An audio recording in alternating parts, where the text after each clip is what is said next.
3, 2, 1. Hi everyone, I'm Daniel. Hi everyone, I'm Yuka. What are we going to do tonight? So we're gonna do reaction video of top 10 reasons not to move to Japan. Isn't that video by Nobita from Japan? Do you think you're going to be on the side of the Japanese guy telling people not to move to Japan, or... Yeah, now I'm not living in Japan, so I might be able to find some reason why I'm not in Japan now. Let's get started! Hey, what's up guys? So before we get into that, let's keep in mind these two things. Number one, what I'm gonna talk about doesn't always apply to every Japanese person or every place in Japan, because this is based on what I see in Japan and my personal experience. You're gonna have a different experience and perspectives about Japan, so I'm sure you're gonna disagree a lot, but let me know after watching this why you disagree. Number two, this is not for discouraging you from coming to Japan, and I'm not gonna be just ranting about how disgusting Japan is. It's more like I want you to make sure if Japan fits you and you can go well in this country. If you only watch TV shows or magazines, the impression or message you often get is Japan is great, it's a perfect country. We all agree Japan is awesome and interesting, but you need to acknowledge both good and bad, especially if you are moving here. And these can be the reasons you shouldn't move to Japan. Number 10. Weather. Now this totally depends on where you live right now, what country you compare with. But at least to me personally,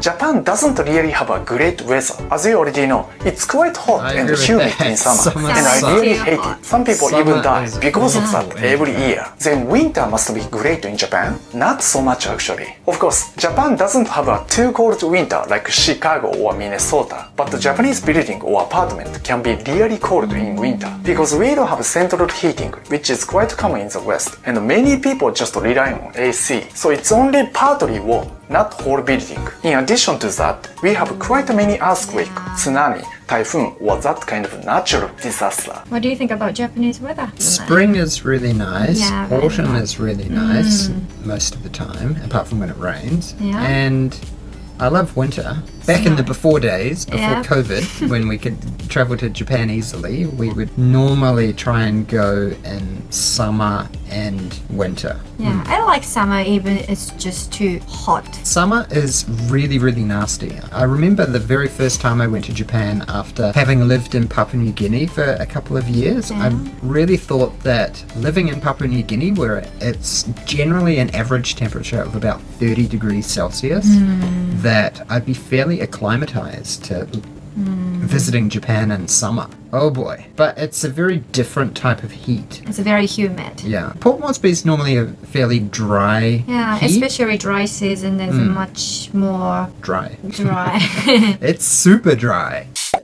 Number 9. Having a pet. Of course, you can have a pet in Japan, and you're gonna often see those people at the park. But if you live in an apartment in a big city like Tokyo, it can be really difficult. Now it depends on what kind of animal you want to have. If it's a small pet, probably it's more likely to be okay. But still, many places in Japan are not so welcome about bringing a pet. Not just apartment, but also hotel, cafe, and so on. Even if you are allowed, they usually require extra money, like 20% more. And keep in mind, Japanese apartments are quite small, maybe too small to have a pet, and the walls are often thin. So maybe your neighbors are not happy, and you might get a lot of complaints if your pet is quite noisy. In the end, Japan is not really a pet-friendly country, and it can be a big issue if you really like to have a pet. Now, that could be a problem for us because we have 3 cats. Or maybe that's only for the more tiny apartment in Tokyo or Osaka or some city. Yeah, I've heard that normally the cats even can't go outside because the neighbor doesn't like it, and then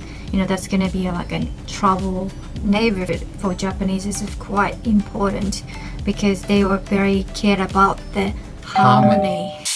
Smoking. Now this is a non-smoker perspective. I'm sorry if you're a smoker. That would be a different story. So in Japan, smoking outside is not usually allowed, except for a certain specific area. Smoking inside is more likely to be okay. Like in a station, restaurant, hotel, or cafe. They usually offer some smoking rooms or areas. My biggest issue is, however, it's often not really separated, and you might have to deal with second-hand smoke while eating, which can be really annoying, but it can be much worse. When I was working for a Japanese company, I often had to go to izakaya with my boss, and they started smoking just next to me, and I'm almost dead. And I was really wishing Japan didn't allow people to smoke inside. Number 7. Job hopping. Of course, depending on your industry or profession, but usually this is considered quite negatively, at least compared to Canada, for example. Now, when I say this, it's not like just 2 months or 3 months. That would be too bad in any country. Even if you have worked for 2 years,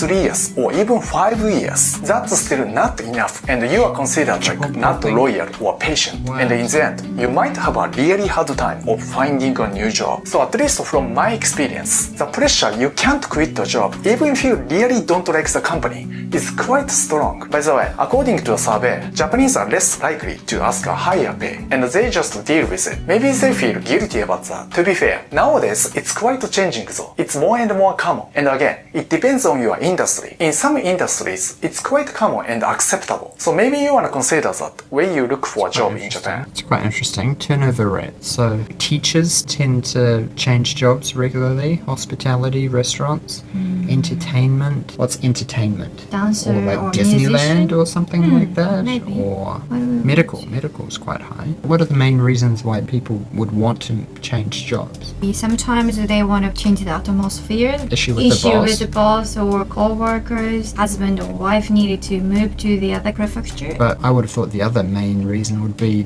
for better pay. But Like that's normally- quite a big incentive to change job. Yeah, but Like depend on the industry. I think real estate and IT, finance, if you are manager or more, you have some Working up certain the corporate ladder. And then those people are easy to change the job from the headhunting or those. I think the medical, social welfare, education worker, hospitality, food beverage, as long as the person is not manager or something, and then wage is not really different.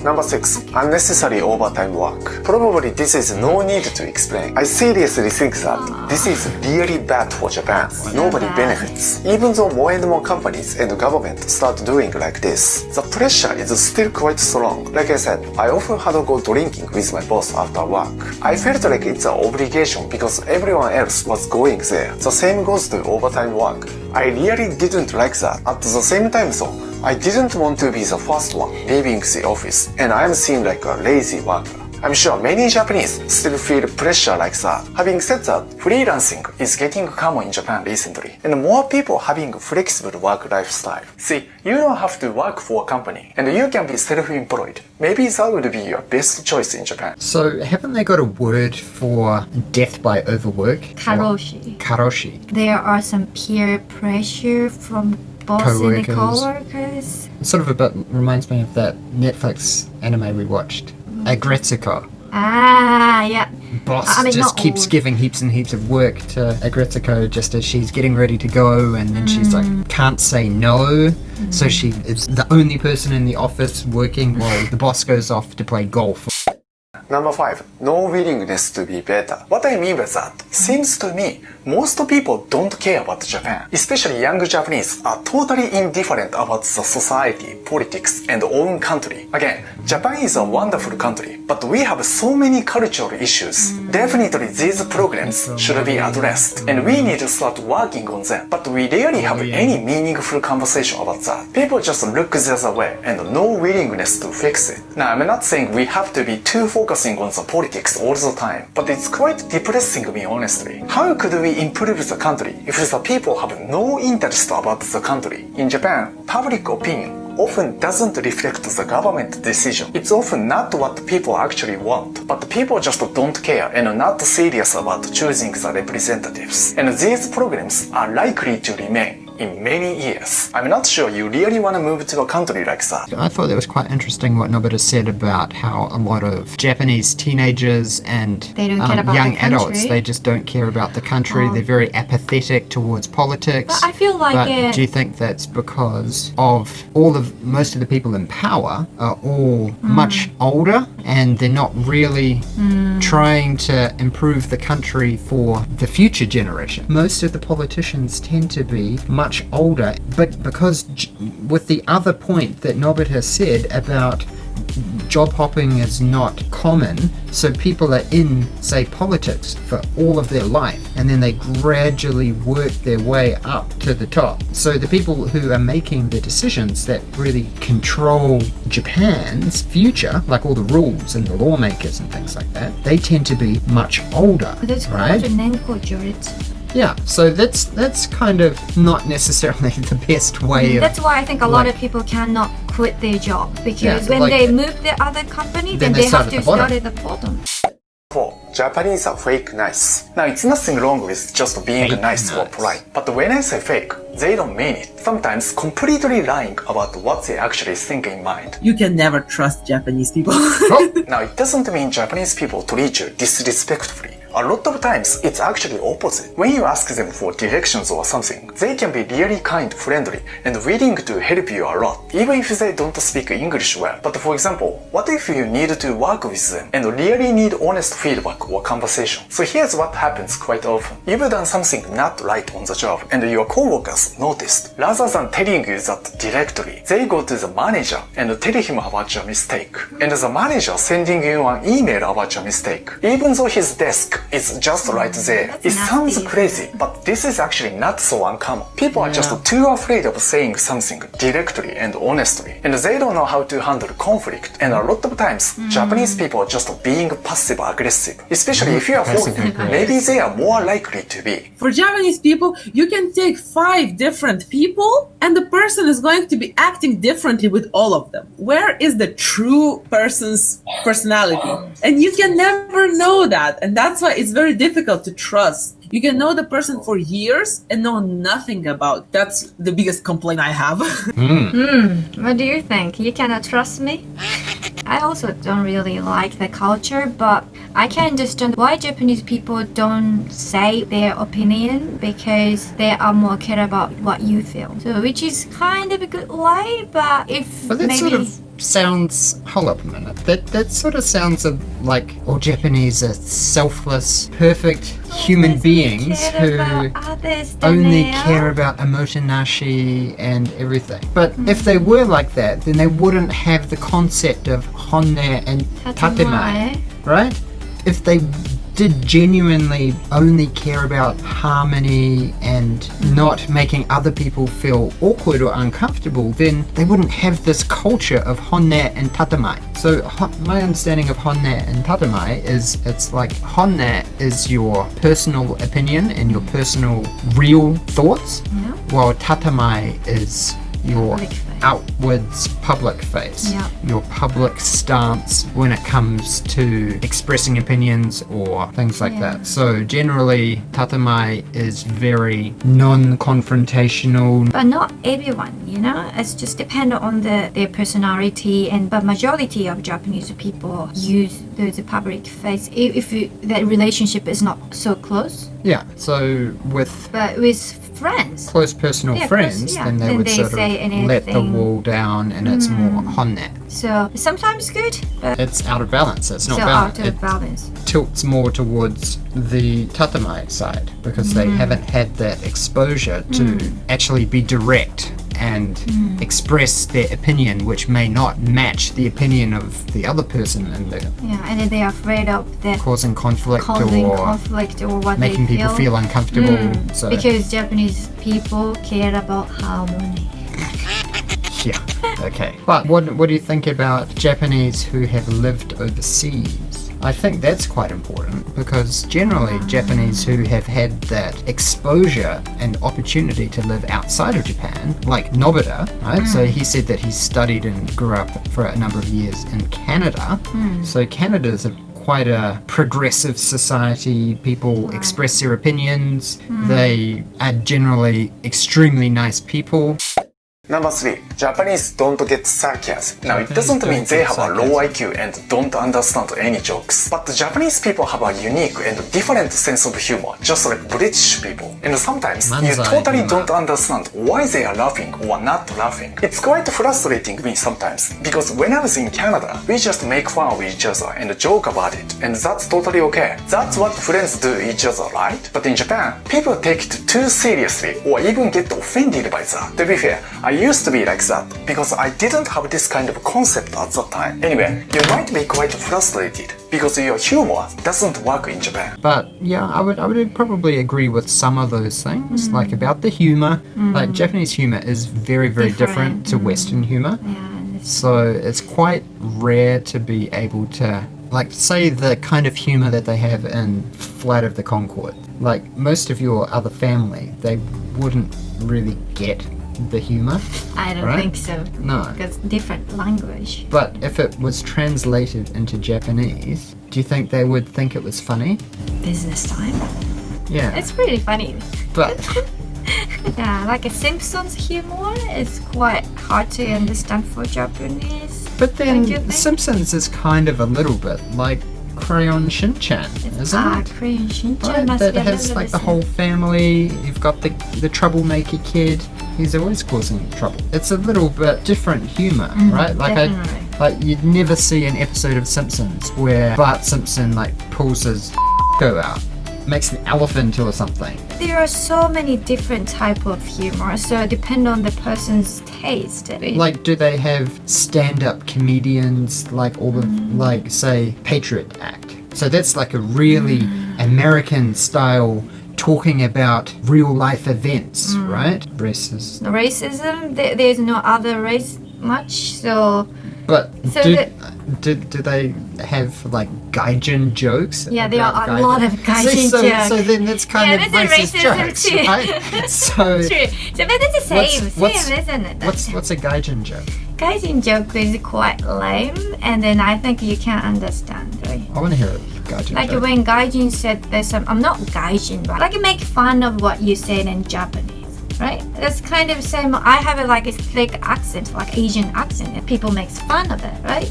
So if you have a thick accent of English when you're speaking in Japanese, people make fun of it. But that's like it's sarcasm. But Japanese kind of do that to Accent is themselves. very basic, isn't it? But Japanese kind of do that to themselves as well because they're Yeah, kind exactly. of fragmented with all the different dialects like So Osaka Kansai ben, Osaka ben, Tokyo ben, Kagoshima ben, right? Yeah.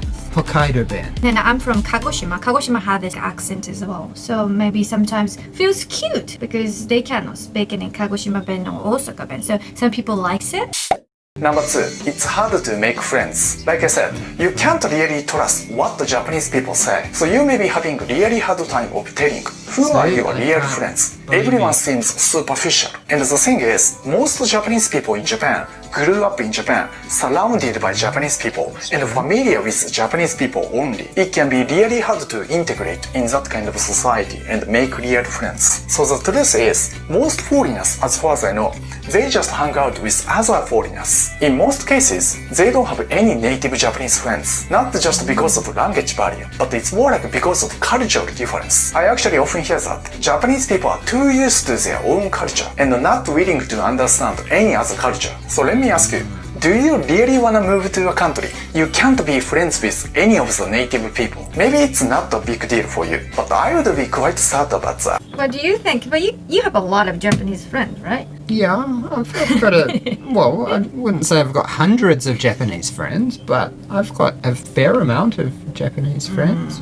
It's hard to make friends with Japanese people if you're a foreigner, because you can't necessarily always trust that they're being authentic and genuine with you, because you're there in Japan and they're behaving Japanese. So what I'm trying to say is, I find it easier to make friends with Japanese who have lived overseas, because then we sort of have a little bit of a better understanding of the blending of the two cultures, right? Because obviously I would be experiencing culture shock being in Japan, and they also have that reverse culture shock of having lived in another country that speaks a language very different to their native Japanese. So a lot of Japanese people don't know What it's like what to it's live. like to live in other country or about foreigner. That's like a xenophobia. Yeah, it's a little bit of xenophobia. Like the whole concept of like being a global citizen and Yeah. traveling around the world and not being, say, like patriotic 100%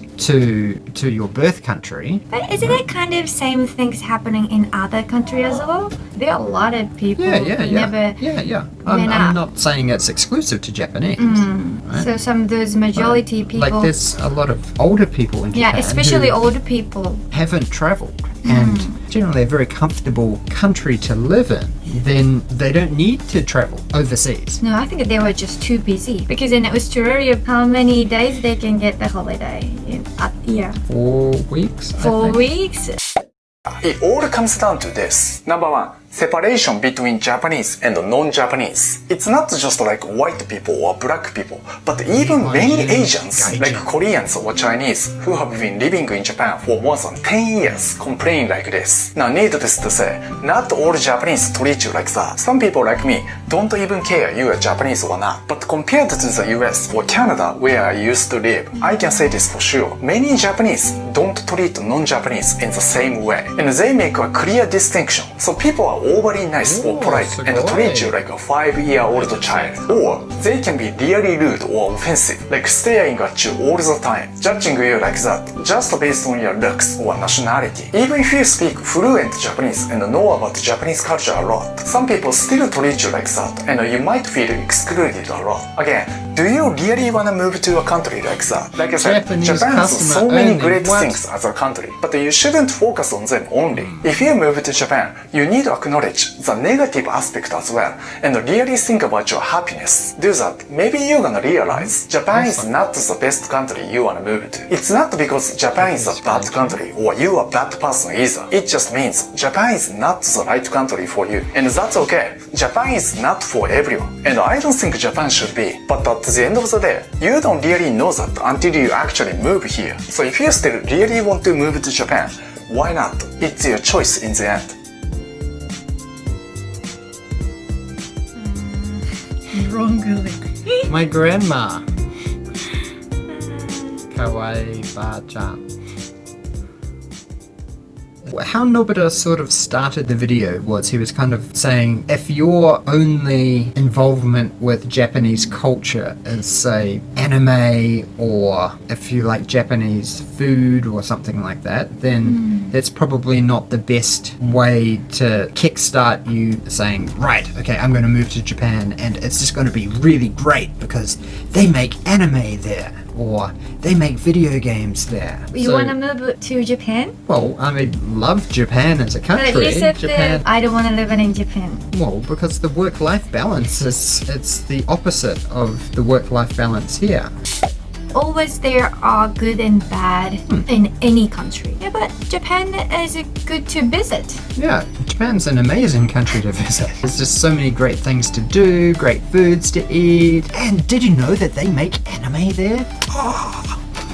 I guess that brings us to the end of another video. If you enjoyed our video today, then please smash the like button, click the subscribe button, and ring the bell for the notifications. See you next time. See you. Bye. Bye.